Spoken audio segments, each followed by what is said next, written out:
ট্রাকে বিভিন্ন জায়গায় যে ব্যবসা করছেন তাদের কাছ থেকে মোটা অঙ্কের টাকা আদায় করা হয়।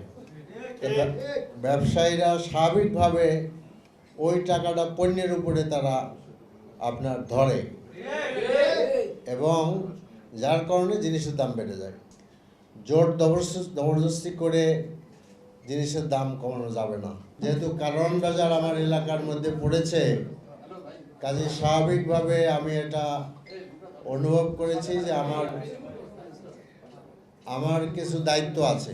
দেশের মানুষকে প্রতিদিন সুরক্ষিত রাখার প্রত্যয় নিয়ে সেফটি কেবলস সহ এলো সেফ সিলিং ফ্যান। আমি কালকে আমাদের ব্যবসায়ী ভাইদের সাথে বসছিলাম, দীর্ঘক্ষণ কথা বলেছি। আমি আজকে তখনও বলেছিলাম, এখনও আমি ব্যবসায়ী ভাইদের আহ্বান জানাচ্ছি যে মাহে রমজান উপলক্ষে তারা বিভিন্ন পণ্যের ছাড় দিবেন। এটা আমার আহ্বান, যে মানুষ একটু তাদের যে প্রাইস হাইকের যে কষ্ট সেটা থেকে তারা বাঁচতে পারবে। আশা করি যে ব্যবসায়ী ভাইরা প্রত্যেকটা পণ্যের ব্যাপারে আলাদা আলাদা করে উল্লেখ করবেন, আশা করছি, তাই তো ওনারা আপনাদেরকে বলবেন। আর এখানে তো একটা বড় সমস্যা আছে, যেটা ওনারা আমাকে গতকালকেও বলেছেন। এর আগে ভাগ ভাগ করে সমস্ত ব্যবসায়ীদের সাথে আমি বসেছিলাম গতকালকে নিয়ে প্রায় কয়েকদিনই। সেটা হলো চাঁদাবাজির সমস্যা। কিন্তু আজকের আমাদের ফোকাসটা চাঁদাবাজি না, সেই সমস্যা আছেই। সেগুলো নিয়ে আমরা কাজ করব, তখন আপনাদের সাথে মত বিনিময় করা যাবে।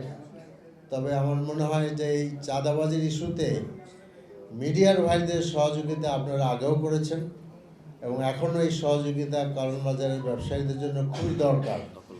এবং দখলদারি করা, এবং কারণ হলো যে এক একটা ট্রাকে বাসে বিভিন্ন ট্রাকে বিভিন্ন জায়গায় যে ব্যবসা করছেন তাদের কাছ থেকে মোটা অঙ্কের টাকা আদায় করা হয়। তো ব্যবসায়ীরা স্বাভাবিকভাবে ওই টাকাটা পণ্যের উপরে তারা আপনার ধরে এবং যার কারণে জিনিসের দাম বেড়ে যায়। তো সেই জিনিসগুলো নিশ্চয়ই আপনারা নজরে দিবেন। কিন্তু আজকে আমাদের ফোকাস হলো পণ্যের দাম আমরা কিভাবে কমাইতে পারি। আমি ব্যক্তিগতভাবে মনে করি, আমি দলীয়গতভাবে আমরা মনে করি যে জোর জবরদস্তি করে জিনিসের দাম কমানো যাবে না।